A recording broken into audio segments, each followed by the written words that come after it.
Britain. A land that stands defiantly outside of continental Europe's reach, a place of cold winds, perpetual rains, and a place where the Romans couldn't be asked to invade 100 years after Caesar landed. But one thing that's not often discussed in relation to Britain is its wildlife, particularly its predators, with the few discussions that do occur being mainly around the fox and the badger, the two largest predators on this island. Surely, a land with red deer had something able to counter these majestic animals? Well, the answer to your question is yes, there was. And today, we'll look at three of the most iconic animals from Britain. Starting with the smallest of them all, the lynx. Oh, come on, for the love of God, not that. Why the hell would I be talking about a bloody deodorant can? I'm obviously talking about... For those unaware, this is a lynx. So, just to give you the quick rundown, this specifically is a Eurasian lynx. It's the largest species of lynx in the world, being able to grow to a height of 70 centimeters. They have an extremely wide range, which goes from France to Russia, as well as Central Europe. And as you may have guessed, they are carnivores, preying typically on hooved animals such as deer. Although, in times of scarcity, they are known to hunt smaller mammals. Another thing you should know about Eurasian lynx is that for the most part, they are nocturnal. And also, there have been no documented attacks on humans by the Eurasian lynx, and they usually choose to stay out of the way of humans. So, in Britain, the lynx was an apex predator species, and so they would be responsible for keeping herbivore populations in check. But this would usually be the smaller species of deer native to the UK, such as the roe deer, and less often the red deer. But they have been known to hunt and kill red deer in other parts of Europe. The benefits of them doing this is that it ensured that the island did not suffer from overgrazing, and as such, they are considered a keystone species, which is something that will come up a lot when we're talking about these animals, and this term refers to animals who, through existing and interacting with the ecosystem, have a positive effect on the entire food chain. Now, with this benefit, it obviously raises the question, why did the lynx go extinct in Britain? Well, it comes down to something we'll see a lot in this video, paranoia. Specifically, as sheep farming was growing in the UK and becoming a highly lucrative industry, there was increased pressure to remove anything that may threaten the livestock, as a relatively large carnivorous animal was hunted to extinction. Although, other factors such as habitat destruction and also possibly a changing climate did not help the lynx, with the last British lynx thought to have gone extinct sometime in the 700s AD, although they remained a part of British folklore, with them being prominent in Welsh poetry and Arthurian legend. But aside from in the annals of the written word, this would mark the end of the lynx, and its extinction would mark the last time that big cats have roamed Britain, except for when big cats were released from zoos or released into the wild by private individuals in the 1970s, inspiring many myths about large big cats roaming the highlands of England. Although this is probably just a myth. However, unlike the other two animals that are on this list, there is a strong campaign to reintroduce the lynx to the UK, specifically in Scotland and the north of England. The reason for this is that deer populations have grown significantly in recent decades, the result of which is that the environment is starting to suffer from overgrazing, and this is causing significant damage to the ecosystem. And thus, the reintroduction of Eurasian lynx is argued to be desperately needed to help restore the health of Britain's ecosystems. There has, however, been opposition, particularly from sheep farmers, and it's for somewhat understandable reasons, with one of the main arguments being the predation of both sheep and also their lambs. But the counter to this would be that lynx hunt foxes, who actually do target sheep and also the lambs. Thus, the number of livestock deaths should fall. However, one of the main hurdles to the reintroduction of the lynx would be that for many farmers, there would need to be a significant change in how they rear and keep sheep. One solution could be the introduction of livestock guardians, such as those in Switzerland, to stay with the herd and protect them, something which has never happened in the UK. And this can be seen by the fact that in the UK, whilst we have a large variety of herding dogs, such as the collie family among others, there are no native livestock breeds. Nonetheless, this is still a contentious topic, and despite some people jumping the gun and releasing 4 lynx into Scotland, currently no plans to release any lynx into the UK's wilds, although this campaign is still ongoing, which is more than I can say for our next animal. The most common type of bear which was thought to inhabit the UK was the Eurasian brown bear. This is the most common species of bear found in Europe and is the one the Russians love. They're omnivorous and are known for hunting and eating anything from deer to berries and also grass.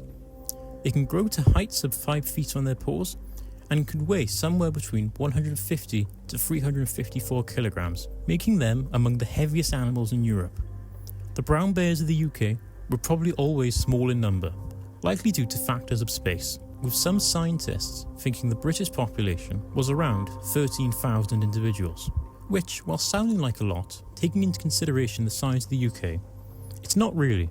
However, bears would have fulfilled a similar role to the lynx, lowering prey populations, although they would have likely targeted the larger species of deer, and maybe also Eurasian bison before they went extinct.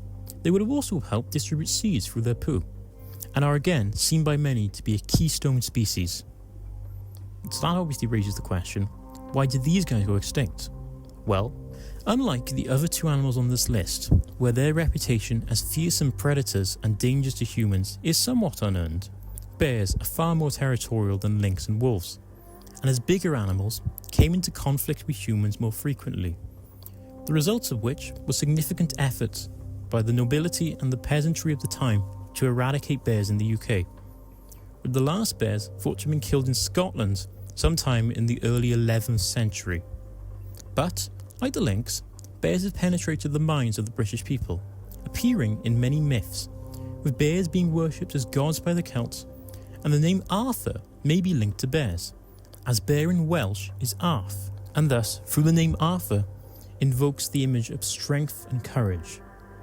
Currently, there are no serious plans to reintroduce the bear to the UK, and frankly, I don't think it will ever happen, simply because they had a small population prior to humans arriving in Britain, and with the widespread range of people, there is little habitat that a bear could inhabit successfully and establish a breeding population. Also, unlike lynx, bears absolutely will target sheep as prey, even with livestock guardians and better fences. And also, bears are often unafraid of people, and I'm sure we've all seen the videos of bears digging through Americans' rubbish. So, for these reasons, the brown bear will likely never return to the UK. Sorry to be a pain, but before we carry on, do you mind doing me a solid and pressing that like and subscribe button if you're enjoying today's video? And be sure to leave a comment saying, "What a cute dog," followed by a bear emoji, so I know you've got this far into the video. Anyway, back to it, as we look at our last and most famous animal which was once native to Britain. Wolves in the UK have a similar history to the bear and the lynx. They likely came to Britain just before the last ice age, and by the time Britain had separated from the mainland when Doggerland sank into the sea, they were well established as part of the native ecosystem, and were one of the island's top predators, much like the bears and the lynx. British wolves did not suffer from insular dwarfism, which is the condition where wildlife on an island typically decreases in size as there is less resources, and so they likely grew to be the size of an Arctic wolf, which, whilst on the smaller end of the wolf spectrum, is still a respectable size. Wolves are famously a keystone species, with Yellowstone often being mentioned, where, when wolves went extinct, elk populations grew rapidly, leading to overgrazing and will require wolves to be reintroduced to moderate the population. A similar thing is happening in the UK, with an explosion in the deer population and overgrazing of their habitat, particularly in Scotland, where there is thought to be 350,000 red deer. This number also excludes all the other species of deer found on these islands. And so, a reduction in this number would have significant benefits to the wider ecosystem.